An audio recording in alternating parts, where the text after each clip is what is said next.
And then I'm going to introduce Lindsey Langford. Besides the introduction, I'm going to go through. I'll go through the introduction. And I'll tell you a little bit about what I know of Lindsey from just being one of her clients. So Lindsey's a registered dietitian and board certified specialist in sports dietetics. I don't even know if I can say it. Dietetics, with a bachelor's and master's degree in nutrition and dietetics. She received her bachelor's degree from the University of Alabama and her master's degree from Louisiana Tech University. That's talking about getting treats from Louisiana. Lindsey has experience in clinical nutrition, endurance coaching, nutrition coaching for athletes and teams in the NFL, NHL, NBA, IRL, and elite level endurance athletes. She provides nutrition services to active individuals and athletes of all calibers through Ascension St. Vincent Sports Performance, and she focuses on performance-based nutrition to help an athlete feel, train, and perform at a higher caliber.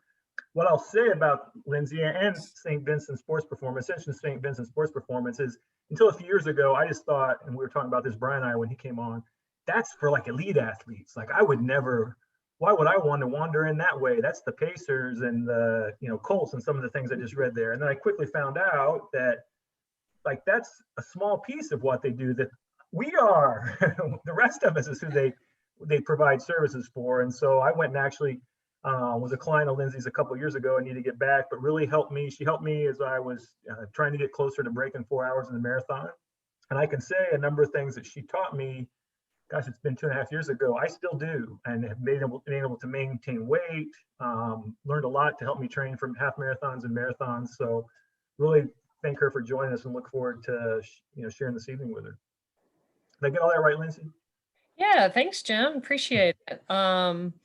Yeah, happy to be here and chat with you all. I feel like I've come in and run with you a couple times and then done a presentation afterwards, which is always fun at Hinkle. But yeah, until then, we're in our Zoom world. So appreciate you guys having me. And yeah, I have really, I was going to put together a couple slides, but really I just have a handout that I frequently use to educate athletes that would come into my office, really regarding like race day or long run day nutrition. But I may even press like timeout and just say like, I'm totally happy for this to be very casual Q&A. If there's specific things that you guys have questions on, this session is free to roam as you please. But I did kind of talk with Jim previously of like, well, let's just start with something, and it really revolving around just kind of long run day nutrition. But if all of you feel like you have heard that to death, and we can dive into something else. So if anybody has wishes to skip that part, we certainly can. And feel free to put questions in the chat box or raise your hand. Again, we're a small enough group, we can be informal like Lindsay said. But yeah, I want to make sure that we cover what you guys want to cover. We've got some stuff, we've talked about, but if there's something like, boy, what should I eat when it's freezing outside? Or, how much water should I be drinking? Or, if you got anything like that at all, this is a great chance to ask that. Yeah, so Jim, I will, I have the capability to share screen. If you can make me presenter. Yeah, I was looking at, let's see here. There you go. Okay. So as I said, I'm just pulling up a PDF that I have that a lot of times I walk through with athletes that come into my door. And when I say the word athlete, I think sometimes people think, oh, I'm not an athlete. Anybody who is intentionally working out for a reason is an athlete to me. And so, yeah, so I would imagine that you all are on this call. And so, sorry, this bugs me that I have this many windows open. There we go. But one thing that I really, kind of a tagline, if you will, that I use is protect the bookends.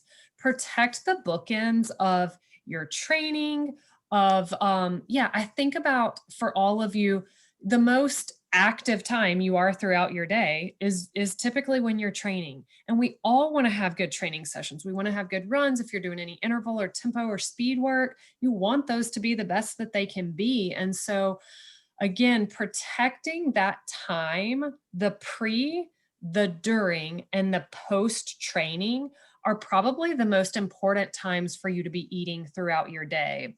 And so really disregard the fact that this says race day nutrition at the top. Honestly, I really want you to think about it as just training day nutrition. Some of this maybe not for just a shorter workout.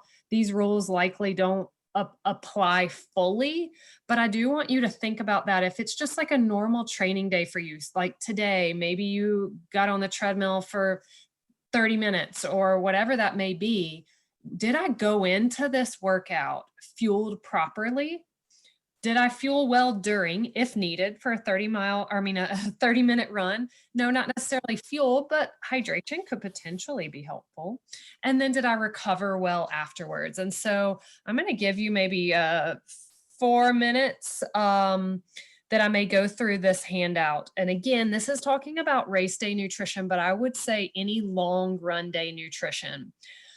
Ideally, at least in the race, we're trying to get this pre-race fuel 2 to 4 hours before. Nobody's waking up and getting it 4 hours, but that's just textbook guidelines. So I put it down there. Most of us are like lucky if we get 2. But let me just educate you on this a little bit, because honestly, even if it's just a longer training run that you're doing on a Saturday and you're waking up 30 minutes or an hour before, there's still some applicability for you here. Applicability, is that a word? It is for this. So let me zoom in. Yeah. And again, for the sake of education, as if this were an actual race day, there are set guidelines that you want to, that are really textbook guidelines. And essentially it's the meal should be consumed 2 to 4 hours prior to the event.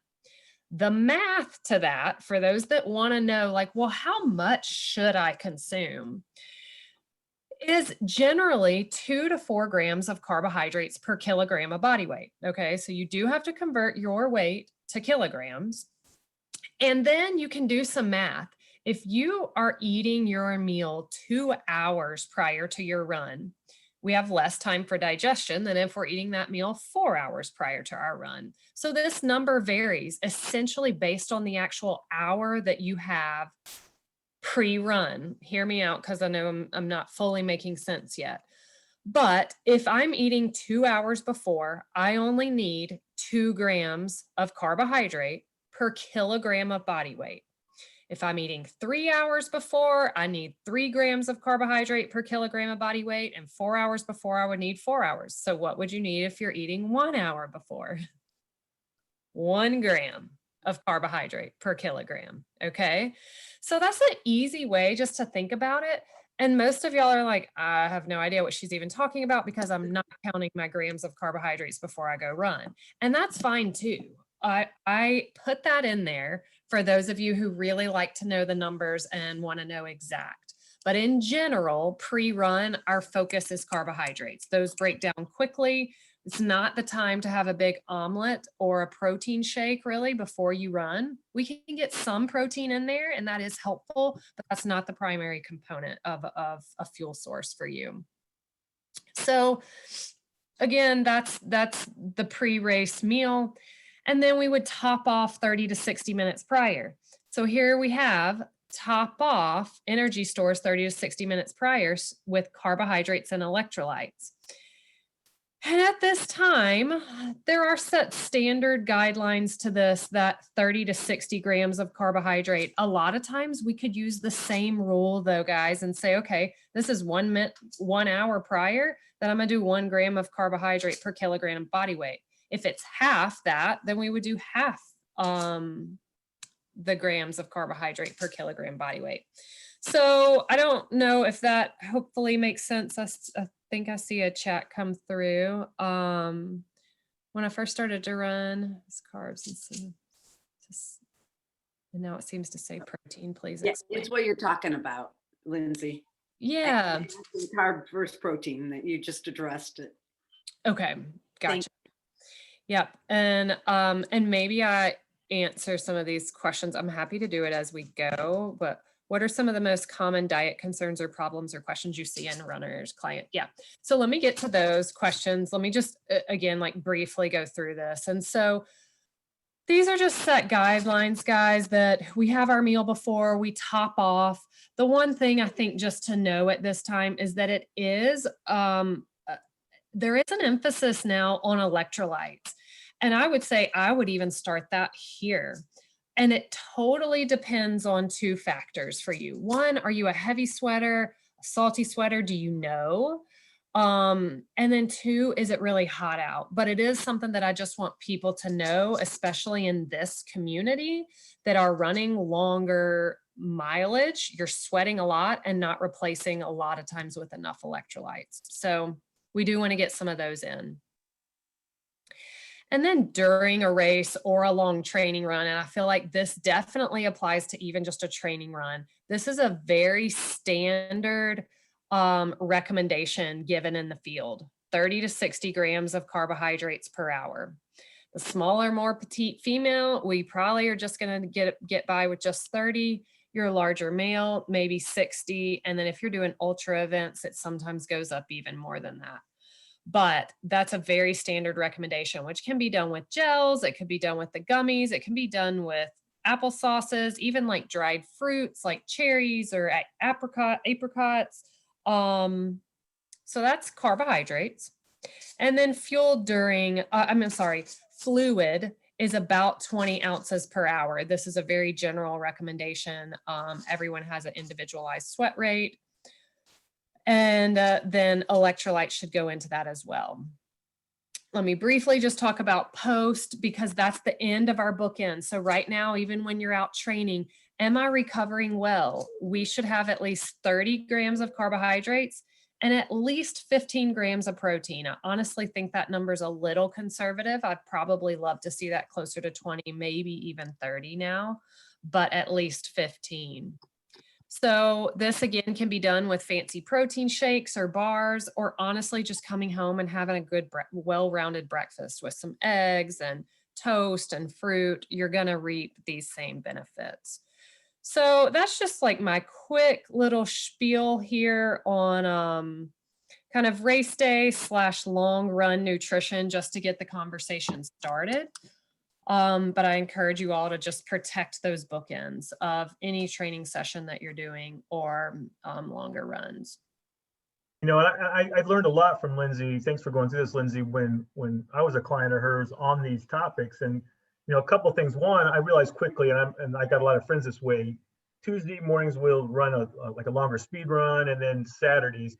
And it's easy to just run out the door. And I got friend, hey, I didn't even grab a granola bar this morning, right? By making that time, and I've not got to, you know, like you said, that's 2 to 4 hours. If I can even get, like on a Saturday, if I get up an hour and a half beforehand and follow these guidelines, I sure feel a heck of a lot better during my run than if I don't. Yeah. And I didn't think used to it mattered. Like, oh, I didn't matter. I got to go run. I'm just going to go run. It makes a huge difference. Yeah, that's awesome. Thanks, Jim. Agree with you for sure. I have a question, Lindsay.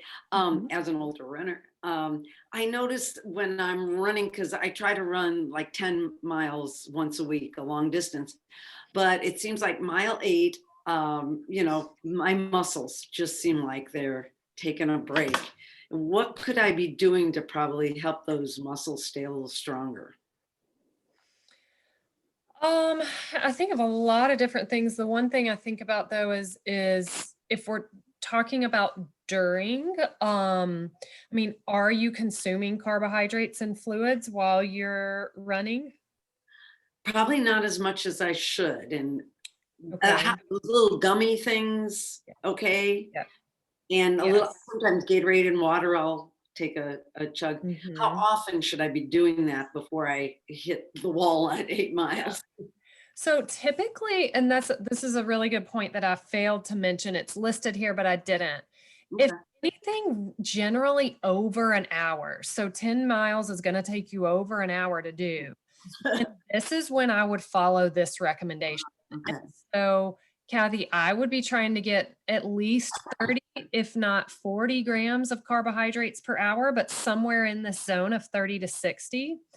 And I would start that usually around that like 40-minute mark. So just depending on how long that run is taking you, for even math, let's just call it 2 hours. Yeah, a little over. Yeah. Yeah, and that's totally fine, but that just means like we need to at least be getting in 30 grams of carbohydrates. So what you need to do is just start reading labels. These like Cliff Blocks are, oh, I can't believe I've forgotten that. I'm a little bit rusty. I think there's 60 grams of carbohydrates in the whole chew. I mean, I'm sorry, Yeah. whole package. So it just, yeah, it's more than just one, which sometimes I feel like, oh, people will just have like one chew, and I'm like, it's not enough. So look at a couple labels and see if that's helpful for you. Then the other thing I think of is, are you getting enough fluids? 20 ounces doesn't mean much to most people, Kathy, when you're running 20 ounces an hour. Well, you need to put that in terms of even bottles or sips. Like if you're at an aid station, usually, you know, the little tables that you guys set out, those Dixie cups are like 4 to 6 ounces. So to be getting in truly 20, it right now in the colder temperatures, you can get by with less. In the spring, 20, and honestly in the summer, maybe that's even 30. It totally depends on how much you sweat, but just taking in overall fluid. Then the third and last thing I think of is just electrolytes. I think a lot of times us runners will just like sip water, but we're sweating out tons of electrolytes and never replacing enough. And I'll be honest, Gatorade is very, very minimal. So those are a couple things during. I think if I wanted to take that question a little bit further, I would investigate also what you're doing post runs throughout your week. Mm-hmm. Are you recovering well afterwards to set you up for a good run that weekend? Are we getting in their recovery shake? Are you doing some of the foam rolling and stretching and any recovery modalities? But thank you. That helped. And Lindsay, I know you saw the one question in the chat. Maybe this is the time to answer. What are some of the most common diet concerns, problems, and/or questions you see in your runner clients? I know that there's a lot there probably. Yeah, I see definitely in, I guess I just didn't know if that was specifically talking about race day stuff or long run, or are we talking about just normal daily nutrition? Mm-hmm. Yeah, general daily nutrition. Let's see. I mean, I would probably say like maybe even like lack of calories throughout your day. A lot of times we'll get people that don't eat breakfast much at all, or like a small breakfast, lunch, maybe like a soup and salad. And then you're going to train in the evening on like very minimal and like no snacks in between. So I think a lot of times I'm really educating on just like continual fueling through your day. Not that I want you guys eating all the time and your weight goes up. That's not what I'm talking about. But it is like consuming enough calories to support the demands of your run or your training that day. I feel like that's common for just working professionals to get busy and go long periods of time without eating. Yeah. And I know that's something I learned too. In my case, you know, you guys, I was trying to lose some weight. And once I spent some time talking to Lindsay, I realized, gosh, I could continue to lose weight and take in more calories because of how many miles I was running late in the training program. So it was great news. It's like, oh, I can eat more. This is awesome. Yeah. That's awesome. And you didn't put weight on, right, Jim? No, exactly. I continued to lose because I had, which is one of my questions later on, I had been using what I knew was probably questionable information around what my body fat was, the BMI indicator, and I had people tell me that I needed to be even 25 or 30 pounds lighter than I was, and I was like, I don't know how I'm going to get down to junior high weight, and she was able to tell me I didn't need to do that. Yeah, that's so true. Yeah, I think we put a lot of pressure on ourselves for a certain weight, whether that's a doctor that tells us that, whether we're thinking back to like what we were in high school, whether you're looking at just elite level runners and aspiring to have that body type. But I think that in general, we put a lot of pressure on ourselves for certain weights, which is totally irrelevant, especially if you hear it from your doctor. And I love all of our doctors, but, and our doctors are a little bit different, but I do think that in general, physicians are using like BMI, which is just for athletes a very inaccurate and a hard way to truly assess weight. So we do a bod pod if anyone's ever interested in that, which is to me my gold standard of really assessing where your body should be from a health perspective, is looking at your body fat percentage. And that is a very simple, easy tool that we have available if ever interested. And I would recommend that. I get nothing for all these recommendations. I'm not getting a cut of this, but I just want to make sure you guys know. Like, I was really excited that Lindsay would come do this because, again, I learned, gosh, I can't tell how much I learned. And I was talking to Brian before everybody got on. It was like, we do so many things in our lives to be the best we can be at something. You know, this is an important piece, right? If you're trying to hit a certain goal or complete a certain event, and it's like, why aren't I investing in this piece? Anything that can make me better, you know, why not do that? And it was, you know, definitely well worth it. You know, Lindsay, there's a question, a follow-on question to that, about how much is recommended to eat. Are there guidelines based on height and weight, like throughout the day? Sorry, I was reading the response. Can you read that again? Okay, wait. Yeah, so like when you talked about, you know, Guidelines. skipping breakfast, skipping lunch, and someone said, well, that's me. I skip breakfast since I'm typically not hungry, and then have a small lunch. So that's good to hear. How about how much is recommended to eat? Are there guidelines based on height and weight? Okay, so a very simplistic way to do it. Well, there are a couple thoughts. One is that if you ever chose to get a bod pod done, it does tell us in the bod pod, like, what is your resting metabolic rate? So that's nice. But a very simple way is to take your body weight, 150 pounds, add a 0 to that. So that would be 1,500. And that's typically like what you would need to just like maintain bodily function. Like that would be around your resting metabolic rate. So that, again, just to repeat myself, take your weight and add a 0 to the end of that. And again, that number is rough estimation of how many calories you need to like lie in bed all day and do nothing. So then we would add on calories to that. A lot of times I use what's called an activity factor. So you would multiply that number that you just wrote down or figured out, and you would add an activity factor of anywhere from a 1 to a 2. A 1 is like, I lie in bed all day, completely sedentary, like bedridden. But a 2 would be like a construction worker or a mover that's constantly like physically active all day. Most of the time I find for like our working professionals, I'll add a 0 to their weight and do times 1.3 because they're fairly sedentary sitting at a desk most of the day, like myself. And that's about how many calories they need within their day. But then you can add on, well, they are working out or running for an hour, then okay, we need to add in whatever maybe your watch says you burned for that workout. So it's kind of a 3-step process. You've got your resting metabolic rate, you have your activity factor for your job, and then any activity or calories burned from a workout. So it's a little bit complex. And even that is not maybe the best answer. There's a lot of different ways to do it, but that's one. Yeah.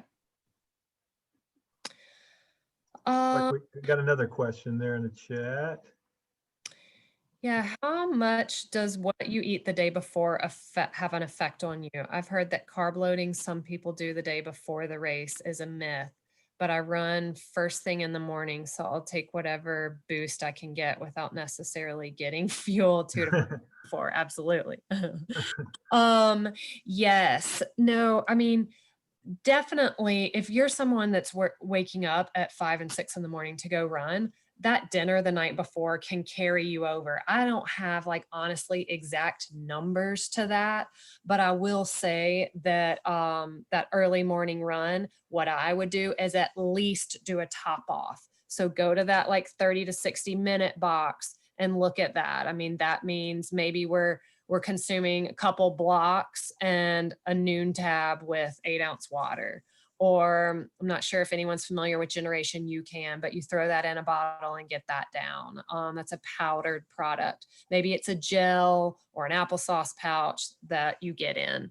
So I would say that yes, those carbohydrate stores through the night will replenish glycogen so that we do have some of those first thing in the morning. They're not all depleted, especially if you're waking up really early, but you still need to add something. Great questions. Lindsay, I've got one. We've talked about water, and I know it's, hey, when you're working out this time of year outside, maybe what you're taking in during the run isn't the same or as necessary as if it is, middle of July. But just in general, I know one of the things I learned from you was just, I was surprised that I was not drinking enough water throughout the day, just normally. In fact, I tell my friends I was pretty proud because Lindsay said, "How much do you drink?" And I go, "I drink eight ounces of water every day. That's good, huh?" And she said, "No, not really." So maybe you can share with them what the standard is, rule of thumb you use. Sure. Yeah. I love to use the benchmark of half your body weight in fluid ounces per day. So again, I'll use the 150, that's 75 ounces per day.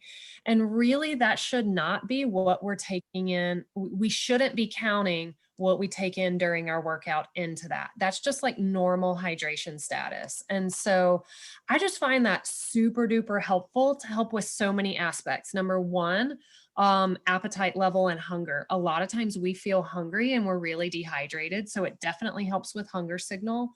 Two, when we do eat, it helps us to truly like break down the nutrients. I mean, our food's made up of a lot of water soluble vitamins. We need water for those to fully break down and to be transported to their different pathways. And so for us to fully reap the benefits of the food we eat, we need to be well hydrated. I think of thirdly is definitely from the performance aspect. We do know that dehydration plays a role in decreasing power output and decreasing performance. So those are kind of three ways that I feel like just hydration plays a role. So half your body weight in fluid ounces per day. That doesn't just have to be water. It could even be like the noon tabs. It could be either like your low electrolyte beverages. I've been right now, especially today, a huge tea drinker. It's like non-caffeinated or just herbal teas. That counts. It's water. But I certainly wouldn't count just like sodas. I don't count coffee. So yeah. And that was an eye opener to me because, so you guys know, I'm a 200-pound guy. So that was 100 ounces. So that 64 I was so proud of. And then I said, "But Lindsay, I drink a lot of Diet Coke." And she says, "You won't drink as much Diet Coke if you drink that much water." And she's right. There's just only so much time in a day. Totally. And one more just tip around hydration is that I encourage everybody to have their favorite water bottle and know how many ounces it is, because really just telling Jim to drink 100 ounces is honestly kind of hard to really know, especially if you drink from the cups like I actually have right next to me. But I usually always have a 32-ounce water bottle, and I know that I need to get 2 of those in within my day, and that's just my easy way. I'll even kind of schedule it out or play a little game with myself that I'll get 1 of those down by lunchtime, and then the other one I'll fill up after lunch, and then the other one by the time I leave work. So I encourage you to maybe have a little hydration schedule for yourself too. I see another question in the chat. Before I get to that one, and because we're out of time, I'll get to that one. But I got one more question for you, Lindsay. You get a little hungry when you guys, as we start to put in more miles. We're in week 5 of the 17-week program, so we're gonna start logging more miles. Suggestions on healthy snacks to have, like throughout the day, because I feel like I learned a lot from you there too, like maybe mid-morning or mid-afternoon, depending upon your makeup. Yeah, what I always encourage is when we snack, we have a 2-component process. We need a carbohydrate because those break down quickly. But we also need to pair that with a protein source, and because those burn slower, it's going to help you feel more satisfied through your day. And we need protein for many purposes in our body, helping to maintain muscle mass being one. So when we snack, a protein and a carb. And so I think of just different examples from, like, maybe it's a banana and a string cheese, There we go. Maybe it's graham crackers and peanut butter. Maybe it's pretzels and hummus. Maybe it's a trail mix with dried fruit and nuts. So ideally think of like snacking with purpose, that we're snacking intentionally with a protein source and a carbohydrate source. But a little like 100-calorie snack pack is not enough. And here's what I'll say with that is, like, even thinking about pretzels are, you know, a healthy and a fine food, but I honestly could eat like that whole bag of pretzels and never really feel satisfied. And so that's where it's like, okay, I need to get like some cheese with this, or a cup of Greek yogurt, or something that's a protein that's going to sustain us and satisfy us a little bit more. So that's a little bit on snacking for you. Excellent. And Megan wants to make sure I get my commission. So her question is, one, can we get a copy of your flyer? And two, can you, how can I set up an initial consultation so that Jim can get his commission? So well, thank Brian's you for put that in the chat. Yes. So I would love to, I'd be happy to share this flyer with you guys. I would also be happy to work with you individually. Yeah, we do have a nutrition email. I'll type that in. It's svspnutrition@ascension.org. svspnutrition@ascension.org. You can email that, and then we send you a scheduling link. Right now, we honestly, guys, are struggling with our website. So send that email. I'll send you a scheduling link, or you can call the number that Brian put in, 415-5747. But I will just share with you maybe one more thing. Sure. That is just our flyer. And now while she looks for that, if you guys have any more questions, feel free to ask or put them in the chat. This is your guys' chance. Yeah. So just to share that anytime I start working with somebody new, we generally go through a 2-appointment process. So this is, you know, what Jim did. And that process is a $199 2-appointment, 1 hour. And with that does include body composition. That is optional. Anyone who doesn't want to know that information is totally fine. And then follow-up sessions for there are 1-hour sessions, or you can buy a 4-pack. A lot of times I end up doing half-hour sessions, doing like a 4-pack of those. And each month, maybe we have a different topic. And so, yeah, all this information and this flyer as well, if anybody is on Twitter, or Instagram is on my like Instagram and Twitter page too. And that I can type in for those who are on social media, but it's Langford Sport RD.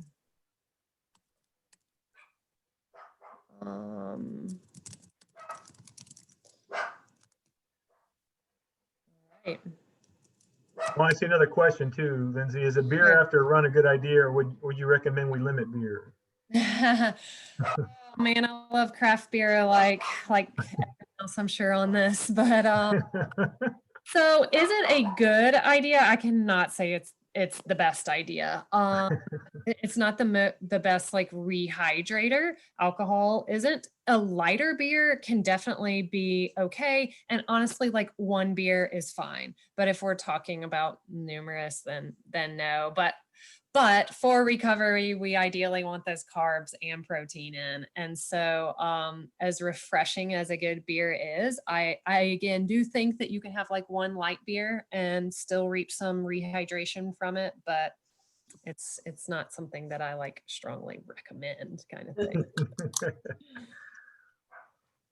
All right. Well, thank you, Lindsay, for your time this evening. We really appreciate it. You know, you guys have been good to Indy runners over the years, and we appreciate the partnership. And yeah, I encourage you guys to look up the services there and tap into the ones you think best fit. Any last question?